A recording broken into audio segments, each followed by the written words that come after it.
Hey, my name is Aaron Henson, and this is my video forum for Social Work 290.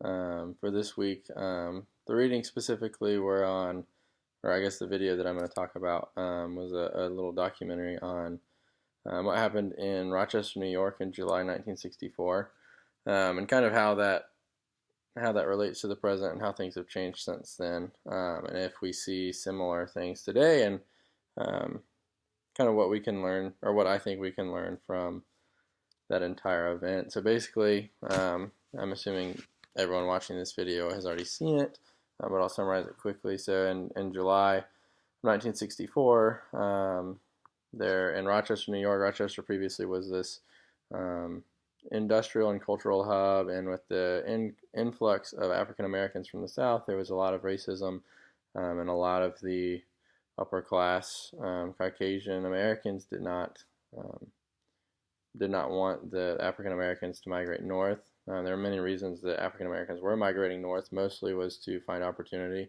which unfortunately was denied them in Rochester. We know that there was a huge unemployment rate of African Americans, but there were also a lot of job openings. They just would not hire people if they're African American, and it was purely because they're African American, because there were other immigrants in the area that were given opportunities and were given jobs. And so this was specifically racism towards African Americans. And essentially there was an outbreak where there was some police brutality of arresting a guy at a party, an African American party, and it started these riots that basically destroyed the neighborhood that these African Americans lived in. And it went on for a few days, kind of signaling that it wasn't just a riot. It showed a much deeper dissatisfaction of African Americans with the way they were being treated, and kind of the thing that ignited this whole thing was this government involvement. They were socially oppressed already, but when the government began to oppress them by arresting them and police brutality and things like that,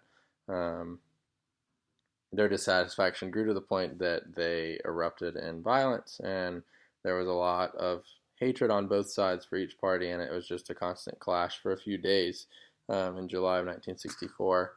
And this is a really tragic occurrence, but I think that it shows that yes, they were already socially oppressed, but when this police oppression, or um, this oppression that's very blatant from the government and not just from other citizens, that's kind of the breaking straw. So the inhumane ways that they treated the African Americans, that the police, they had dogs that would bite them instead of just, if they were arresting someone, they wouldn't just grab them. They would have dogs do the work, and then many times hurt people. There was one thing that sparked the first riot in Rochester was that there was a rumor spreading that a little African American girl had been bitten by a dog.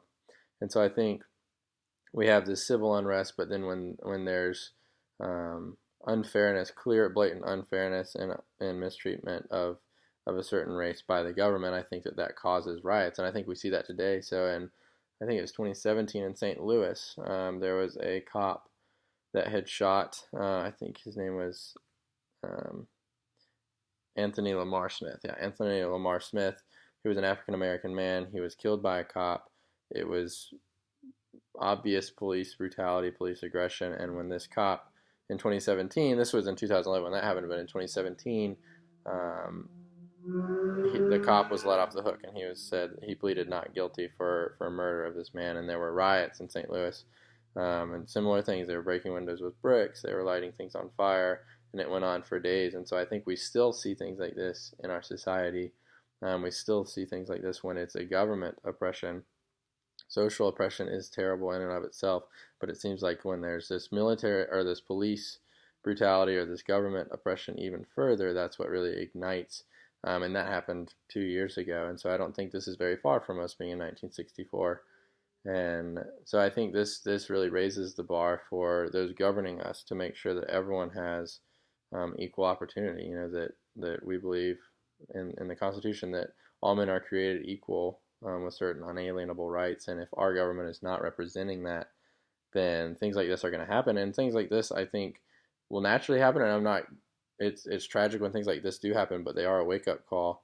And I think when things like this happen, we can evaluate and see how well our government is doing in its capacity to do that. And we need to elect representatives that will do that well and according to a fair and equal way that provides opportunity for all.